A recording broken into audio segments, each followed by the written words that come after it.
Hey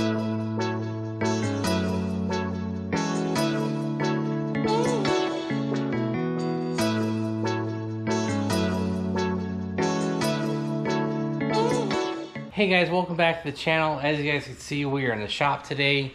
Today's going to be a little bit more of a research and development video, if that makes sense. We've actually ordered some parts for the LT4, LT5 swap. Those came in from, I believe it's called Maloof Chevrolet Cadillac in New Jersey. These came in relatively quickly. I think they actually shipped it before they gave me the tracking number. It's a little weird, but I mean, I did eventually get it, so. But yes, we've placed our first order for the parts for the Escalade V swap slash LT4 swap that we're doing on the ZR2.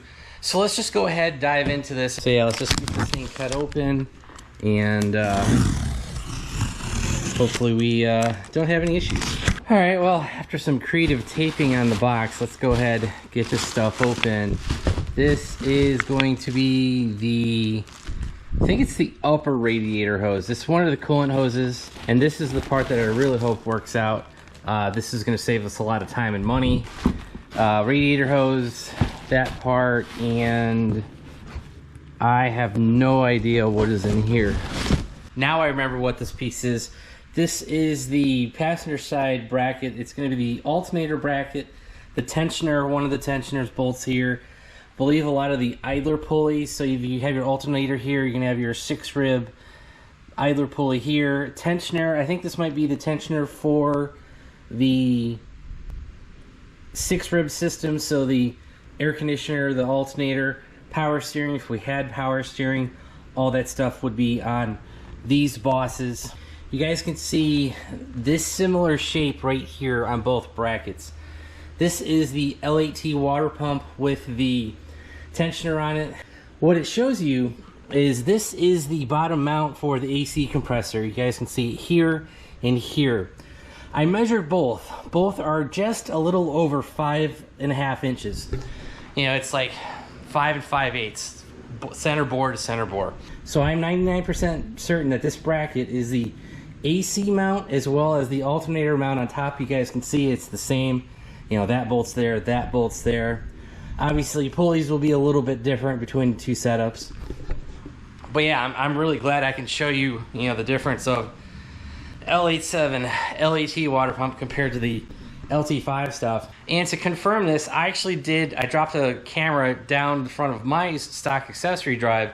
You guys can see the pictures here of the top mount and the bottom mount, and then if you guys see, and that's going to match up perfectly with the LAT water pump and the LT5 alternator AC compressor mount. So the shop that initially shared these pictures, the swap picture, told me that I had to swap the AC compressor as well. Guys, I'm going to prove them wrong, and I'll show you how we're going to do that. It's the same exact swap that I had to do on the LS9 swap. If you guys can see down here, you guys can see the top of the AC compressor. I'm putting the flashlight right on it. It's at the very bottom of the screen. All we had to do was swap out that clutch. It's electromagnetic clutch setup. All I had to do was swap that out from a 4-rib to an 8-rib. And if you compare the Silverado to the Escalade or the Tahoe or the Yukon, they will list the hose sizes, basically the AC compressor line sizes, with the part number. The Suburbans, the SUVs all have 3/8 and 3/4. Those are the two line size. The trucks have 3/8 and a 1/2 inch. I might have reversed the numbers there, but the Suburbans, the SUVs, have a bigger secondary line because that line has to go to the back of the truck to a secondary AC unit.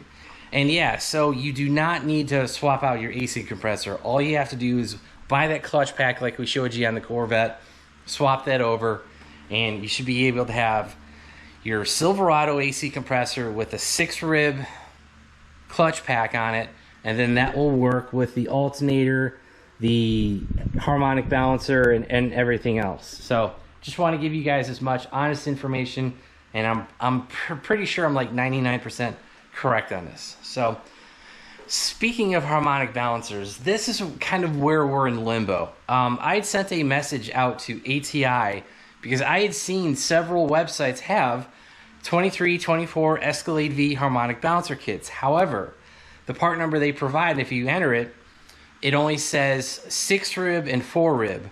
Obviously, we need 11 rib for the supercharger, and we need 6 rib for the accessory drive. So the AC compressor, which we were just talking about, the alternator, and the power steering pump, if we had one, I think it's just a idler pulley now.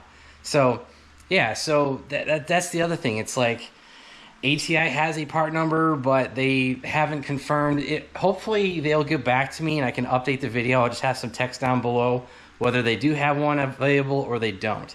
And one more thing about the accessory drive, I believe there's 2 tensioners. One is for the supercharger, one is for the accessory drive, guys, so we don't have to worry about a stretch belt running your AC compressor, the alternator, and the power steering idler. And then this is the whole enchilada. I know this looks kind of goofy, but what this is the Escalade V elbow that's going to bolt up to the throttle body. So let's go open up the truck. Let's compare what we got to this. Got the intake open, and as you guys can see, obviously the placement's going to be a little bit different because the LT4 sits kind of funny. You know, the throttle body is indexed a little bit. It's pointing to one side just a little bit. Right off the bat, I can see one thing that's different. This outer flange is different than what is on the intake over here. It almost looks like this could bolt on to the outside of it. I'm just not 100% sure. We may have to do some finagling with the end of this piece right here, or if worse comes to worse, I can always take this hose clamp off, take this entire middle piece off, and just figure something out. You know, go get, you know, a 4-inch to 4-inch coupler, you know, whatever we need. I think we can figure it out. And the other thing I wanted to check was the PCV valve.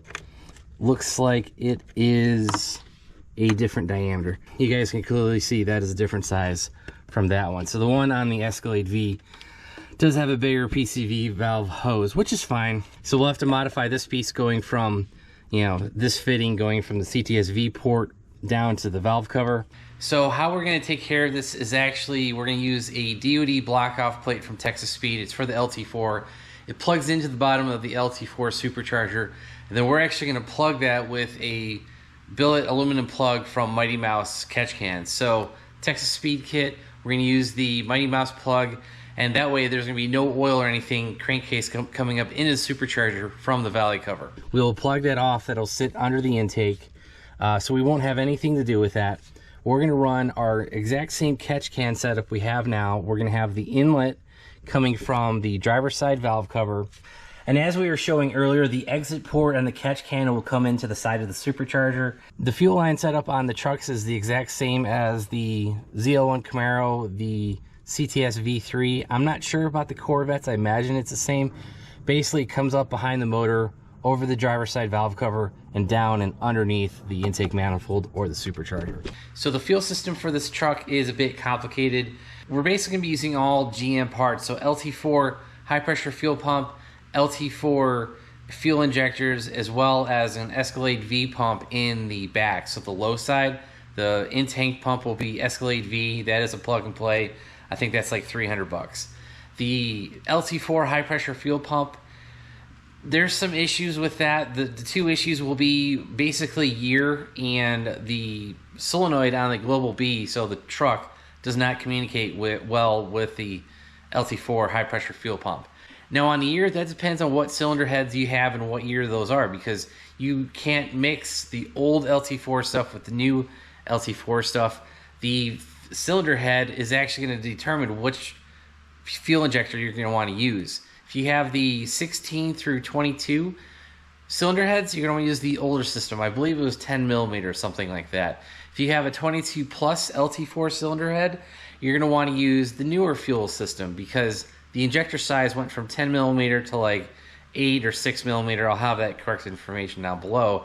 And then I think the older fuel pump, so the 16 through 22, will not work with the 23 and newer LT4 stuff. So there's a little bit of a weird cutoff there that you guys have to be careful. And then the other thing I was talking about, the Global B, you're actually going to have to do some surgery on the L87 Global B fuel pump, you know, the high pressure fuel pump and the LT4 high pressure fuel pump. Basically what I've been told is you have to swap the solenoid off the Global B, off your truck, off that high pressure fuel pump. You're gonna have to install that onto the LT4 high pressure fuel pumps. That way you can control the LT4 high pressure fuel pump using L87, using HP tuners and all that good stuff. Looking at this radiator hose and looking at the routing that it's following, I imagine that this is the upper radiator hose because the water pump for the LT5 setup is set up over here or on the driver's side. So I think this will plug right into our stock radiator and go right into the LT5 water pump. And here's another quick update. Guys, if you do not want to swap to the LT5 throttle body, and just to show a comparison, this is the LT4 throttle body. It's a little loose. You guys can see there's a solid 1/8 inch gap there between the lid. I mean, you probably could tighten that down where it might fit, but obviously this is designed for the LT5 throttle body, and yeah, you guys can see that clicks right in. All right, guys, I did take a look at the LT4 fuel vat purge solenoid. It looks like the same exact part on the L87 intake. So I want to say you might even be able to swap the L87 right into the LT4, or just use the LT4 unit. The plug and everything looked exactly the same. All right, guys, that's gonna be it for today's video. I hope you guys enjoyed it. If you did, hit that like button. I know there's been a lot of discussion in this video, not a lot of action, but I've been doing a crap ton of research on this and try to get you guys as much information as we can. And as we said in the previous videos, all the information that I've gathered and even the location of where I've bought them, like the various stores or whatnot, all those links will be down below, and also everything will be down in the Excel spreadsheet link I have down below. That's going to have all the central information saved, how much it costs, where I bought it from, and all that stuff. So all that will be saved down below. And yeah, if you guys want to see the update on the long block, hit that subscribe button, turn on your bell notifications. If you guys want to help support the channel, like I said, check out all those links down below. And also make sure you go check out our website, BonecrrusherSS.com. Your support really goes a long way there, and I'd really appreciate it if you guys pick up some merch and help support the channel. You know, and obviously we've got a lot of stuff to cover, a whole bunch of LT5 parts and everything like that. So that's be it. Thanks, guys. Have a great one.